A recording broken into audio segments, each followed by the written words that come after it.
आयोजित आज की इस राष्ट्रीय कार्यशाला गौ आधारित खेती यानी प्राकृतिक खेती, नॉन-इन्वेसिव कृषि पर आयोजित आज के इस कार्यक्रम में माननीय कृषि मंत्री भारत सरकार श्री नरेंद्र सिंह तोमर जी, माननीय मुख्यमंत्री मध्य प्रदेश श्री शिवराज सिंह चौहान जी, माननीय मुख्यमंत्रीगण हिमाचल प्रदेश श्री जयराम ठाकुर जी, माननीय मुख्यमंत्री उत्तराखंड श्री पुष्कर सिंह धामी जी, माननीय मुख्यमंत्री आंध्र प्रदेश श्री वाईएस जगनमोहन रेड्डी जी, केंद्रीय मंत्री माननीय पुरुषोत्तम रूपाला जी, नीति आयोग के माननीय उपाध्यक्ष डॉक्टर राजीव कुमार जी, नीति आयोग के हमारे सभी माननीय सदस्यगण, उत्तर प्रदेश सरकार में हमारे कृषि मंत्री श्री सूर्य प्रताप शाही जी और देश के अलग अलग राज्यों से उपस्थित सभी हमारे प्राकृतिक खेती से जुड़े हुए विशेषज्ञगण, मुझे बहुत प्रसन्नता है और मैं धन्यवाद दूंगा नीति आयोग को कि आजादी के अमृत महोत्सव वर्ष के उपलक्ष्य में प्राकृतिक खेती को बढ़ावा देने के लिए नॉन-इन्वेसिव कृषि पर आधारित एक दिवसीय इस राष्ट्रीय कार्यशाला का विशेष आयोजन आज दिल्ली में किया गया है। इस आयोजन में सभी स्टेक होल्डर्स प्रतिभाग कर रहे हैं, जिसमें प्राकृतिक खेती से जुड़े हुए प्रगतिशील कृषकों को भी प्रतिभाग करने के लिए आमंत्रित किया गया है। अत्यंत उपयोगी एवं प्रासंगिक विषय पर आयोजित की जा रही इस कार्यशाला में मैं आप सभी महानुभावों का हृदय से धन्यवाद दूंगा। मैंने अभी माननीय राज्यपाल गुजरात आचार्य देवव्रत जी के पूरे संबोधन को बहुत ध्यान से सुना है और मैं इस विश्वास के साथ कह सकता हूं कि जो उनका ये महत्वपूर्ण उद्बोधन रहा है उसे हम लोगों ने बहुत नजदीक से महसूस भी किया है। भारत में यानी दुनिया का सबसे प्राचीन ग्रंथ वेद है और पूरी दुनिया इस बात को मानती है कि ऋग्वेद दुनिया के सबसे प्राचीन ग्रंथ हैं। हमारा अथर्ववेद का पृथ्वी सूक्त हमें एक बात की प्रेरणा देता है कि माता भूमि पुत्रोहम पृथिव्या,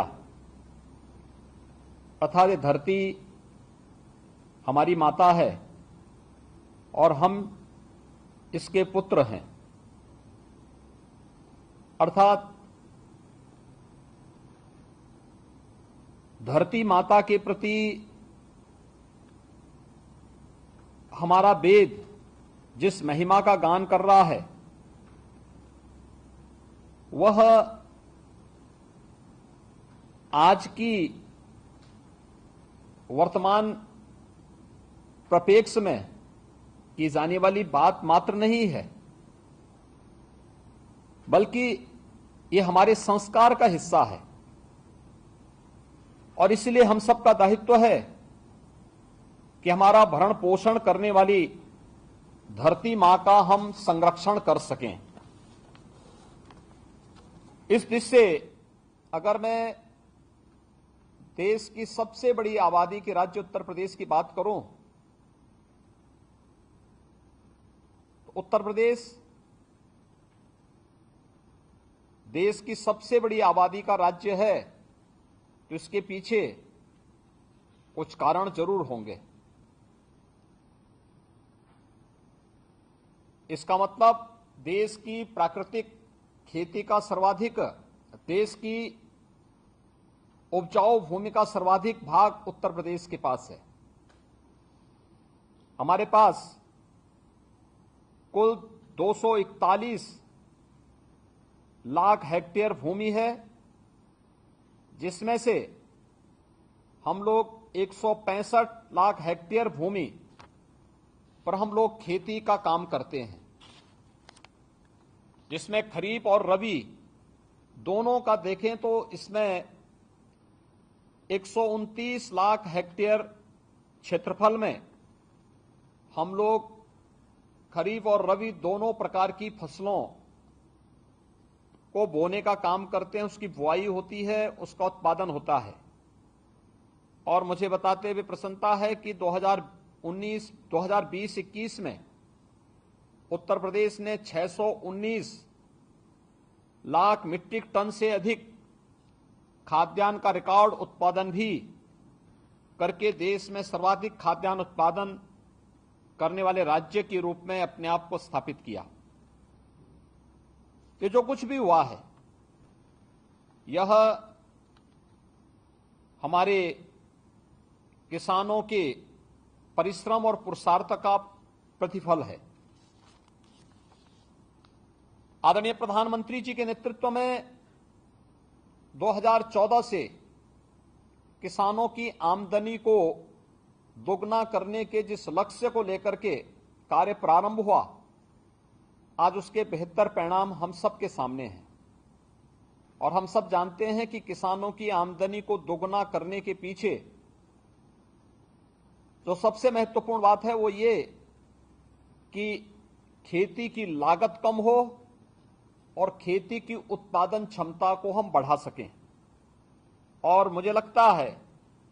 कि इसमें सबसे महत्वपूर्ण जो पहलू है कि खेती में लागत कम हो और उत्पादन बढ़े, यह तभी संभव है जब हम प्राकृतिक संसाधनों के संरक्षण, पर्यावरण सुधार, मानव स्वास्थ्य के लिए समुचित पोषण के साथ साथ कृषकों की आय में भी वृद्धि करने में हम सफल हों। और अगर इन सभी का रास्ता कहीं से होकर के जाता है तो वह जिस बात पर अभी महत्वपूर्ण चर्चा का शुभारंभ आचार्य देवव्रत जी ने किया है,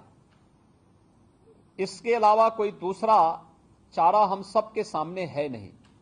और ये सबसे बड़ा मंत्र है हमारे सामने, गौ आधारित खेती को बचाना। गौ आधारित खेती यानी प्राकृतिक खेती ही इसका एकमात्र, यानी यह एकमात्र कारण हम सबके सामने बचा है कि जिसके मार्ग का अनुसरण करते हुए हम इस लक्ष्य को प्राप्त कर सकते हैं। गौ आधारित यानी प्राकृतिक खेती का मतलब कम लागत और विष मुक्त खेती। हम सब जानते हैं मानव सभ्यता के आरंभ से ही गो और गोवंश यह मनुष्य की सबसे नजदीक की हितचिंतक मानी गई है। आज भी हमारी ग्रामीण क्षेत्र की अर्थव्यवस्था का मूल मंत्र गोवंश है। खेती में मशीनीकरण के साथ साथ यह बात भी समझ में आने लगी है कि हमारे जो छोटे किसान हैं उनके लिए बैल न केवल किफायती बल्कि उनके संरक्षक भी हैं। प्रदेश में गौ आधारित प्राकृतिक खेती के क्रियान्वयन से न केवल हमारे किसान को कम लागत में अच्छा उत्पादन प्राप्त हो सकता है, बल्कि स्वास्थ्य के साथ साथ गो संरक्षण का कार्य भी हम इसके माध्यम से करने में सफल हो सकते हैं। इसके माध्यम से गोबर और गौमूत्र के विभिन्न प्रयोग से प्रदेश की मृदा संरचना में भी सुधार कर जीवाश्म कार्बन में बढ़ोतरी सुनिश्चित की जा सकती है। और एक बड़े पैमाने पर जो धनराशि हम लोग उर्वरकों के, पेस्टिसाइड के आयात करने में खर्च करते हैं, उसकी बचत भी हम लोग कर सकते हैं। इसमें बहुत सारे कारण हैं और जिन कारणों को हम आगे बढ़ा सकते हैं, खासतौर पर हम आभारी हैं प्रधानमंत्री मोदी जी के, और मैं धन्यवाद दूंगा माननीय कृषि मंत्री जी को कि यूनियन बजट में भी प्राकृतिक खेती के लिए स्थान दिया गया है। और मुझे बताते हुए प्रसन्नता है कि हम लोगों ने 2020 में जब प्रधानमंत्री जी की प्रेरणा से उत्तर प्रदेश में नमामि गंगे यात्रा हम लोगों ने निकाली थी, नमामि गंगे यात्रा के तत्काल बाद हम लोगों ने उत्तर प्रदेश में एक विशेष कार्यशाला का आयोजन किया था, जिसमें हमारे 700 से अधिक प्राकृतिक खेती से जुड़े हुए ट्रेनर ने भाग लिया था। पूरे प्रदेश भर से सभी लोग आए थे जिन्होंने प्राकृतिक खेती के बारे में आचार्य देवव्रत जी के ही मार्गदर्शन में इस विशेष प्रशिक्षण लिया था। और आज मुझे बताते हुए प्रसन्नता है कि उत्तर प्रदेश के अंदर एक बड़े भूभाग में हम लोग प्राकृतिक खेती को आगे बढ़ा रहे हैं और उसके बहुत अच्छे चमत्कारिक परिणाम भी हम सबके सामने देखने को मिले हैं। और खासतौर पर नमामि गंगे एवं परंपरागत कृषि विकास योजना के अंतर्गत विगत 3 वर्ष के अंदर प्रदेश के अंदर पहले चरण में हम लोगों ने जैविक खेती को आगे बढ़ावा दिया और 2020 के बाद से प्राकृतिक खेती को हम लोगों ने अपना करके इस क्षेत्र में अनेक हम लोगों ने नवाचार भी किए हैं। मुझे बताते हुए प्रसन्नता है कि प्राकृतिक खेती से जो खाद्यान्न उत्पादन हो रहा है, आज हम लोगों ने हर 18 हमारे पास कमिश्नरी हैं। पहले चरण में हम लोग सभी 18 कमिश्नरी स्तर पर उसके लिए टेस्टिंग लैब स्थापित करने की कार्रवाई और हर एक मंडी में इससे उत्पन्न होने वाले खाद्यान्न के लिए भी अलग से व्यवस्था बना करके उसकी व्यवस्थित मार्केटिंग और किसान भाइयों को उसका उचित दाम मिल सके, इस कार्य को भी हम लोगों ने आगे बढ़ाना प्रारंभ किया। 2020 में जब प्रदेश में नमामि गंगे यात्रा हम लोगों ने यहां पर आयोजित की थी, उस समय यह तय हुआ था कि गंगा, यमुना, सरयू जैसी पवित्र नदियों के दोनों तटों पर 5-5 किलोमीटर के दायरे को ध्यान में रख करके हम लोग किसानों को वहां पर औद्यानिक फसल या खेती के लिए जो भी वह कार्यक्रम करेंगे, अगले 3 वर्ष तक हमने कुछ सब्सिडी देकर के प्राकृतिक खेती को व्यवस्थित रूप से आगे बढ़ाने के लिए प्रोत्साहन देंगे। और मुझे बताते हुए प्रसन्नता है कि आज उत्तर प्रदेश में एक बड़ा भूभाग ऐसा है जहां पर प्राकृतिक खेती के प्रति यहां पर लाखों किसानों ने एक रुचि बढ़ाई है और वहां उसके माध्यम से अच्छा उत्पादन ले रहे हैं। जो बात आचार्य देवव्रत जी ने कही कि हमें केवल जो हम खेती जिसमें हम उर्वरक, रसायन और पेस्टिसाइड अब तक छिड़कते रहे हैं, इससे तो हमें मुक्त करना ही है। लेकिन अभी भी जो थोड़ी बहुत भ्रम की सी स्थिति है कि जैविक खेती को ही लोग प्राकृतिक खेती मान रहे हैं। इस जैविक खेती और प्राकृतिक खेती के विभेद को भी हमें जनता के सामने, किसान भाइयों के सामने बहुत स्पष्ट रूप से रखना पड़ेगा। स्वाभाविक रूप से जैविक खेती की जब हम बात करते हैं तो यह बात अक्सर आती है कि साहब इसमें एक चक्र होता है, उस चक्र को पूरा करने के बाद ही यह खेती अपनी पूर्व की स्थिति में आ पाएगी। और स्वाभाविक रूप से किसान जिसके पास, जो लघु किसान है, सीमांत किसान है, उसके पास इतना धैर्य नहीं हो सकता कि वह इतने दिनों तक इंतजार कर सके। स्वाभाविक रूप से वह उस दिशा में आना उसके लिए चुनौतीपूर्ण है, कठिन है। लेकिन प्राकृतिक खेती में ऐसा नहीं है। प्राकृतिक खेती में